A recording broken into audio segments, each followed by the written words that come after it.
ಎಲ್ಲರಿಗೂ ನಮಸ್ಕಾರ.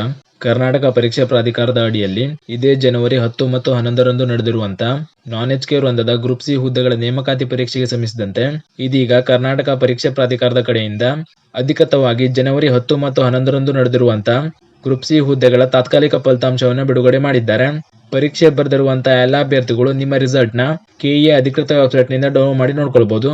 ಇದನ್ನ ಹೇಗೆ ನೋಡ್ಕೊಳ್ಬೇಕು ಅಂದ್ರೆ, ನೀವು ಸ್ಕ್ರೀನ್ ಮೇಲೆ ಕಾಣ್ತಾ ಇರೋ ಹಾಗೆ ಇಲ್ಲಿ ಎರಡನೇದಾಗಿ ತಾತ್ಕಾಲಿಕ ಫಲಿತಾಂಶ ಲಿಂಕ್ ಅಂತ ನೀಡಿದ್ದಾರೆ. ಈ ಲಿಂಕ್ ಮೇಲೆ ಕ್ಲಿಕ್ ಮಾಡ್ಕೊಳ್ಳಿ. ಕ್ಲಿಕ್ ಮಾಡಿದ್ಮೇಲೆ ಈ ತರ ಇನ್ನೊಂದು ಪೇಜ್ ಓಪನ್ ಆಗಿ ಬರುತ್ತೆ.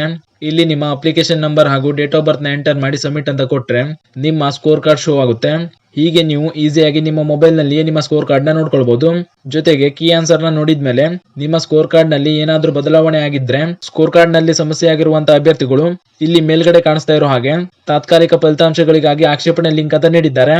ಈ ಲಿಂಕ್ ಮೇಲೆ ಕ್ಲಿಕ್ ಮಾಡಿಕೊಂಡು ನಿಮ್ಮ ಆಕ್ಷೇಪಣೆಯನ್ನು ಸಲ್ಲಿಕೆ ಮಾಡಬೇಕಾಗಿರುತ್ತದೆ.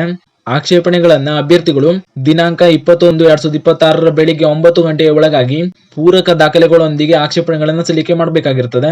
ಆದ್ದರಿಂದ ಈ ಮಾಹಿತಿಯನ್ನ ಪರೀಕ್ಷೆ ಬರೆದಿರುವಂತಹ ನಿಮ್ಮ ಸ್ನೇಹಿತರು ಶೇರ್ ಮಾಡಿ, ಅವರು ಕೂಡ ತಿಳಿಸಿ. ಇದಿಷ್ಟು ಈ ನೇಮಕಾತಿಗೆ ಸಂಬಂಧಿಸಿದಂತೆ ಕೆಎ ಕಡೆಯಿಂದ ಇದೀಗ ಬಂದಿರುವಂತಹ ಪ್ರಮುಖ ಮಾಹಿತಿಯಾಗಿತ್ತು. ಇದೇ ರೀತಿ ಮುಂಬರುವಂತಹ ಮಾಹಿತಿಗಳಿಗಾಗಿ ಚಾನೆಲ್ ನ ಸಬ್ಸ್ಕ್ರೈಬ್ ಮಾಡಿ ಅಂತ ಹೇಳ್ತಾ ಈ ವಿಡಿಯೋನ ಇಲ್ಲಿಗೆ ಮುಗಿಸ್ತಾ ಇದ್ದೀನಿ. ಧನ್ಯವಾದಗಳು.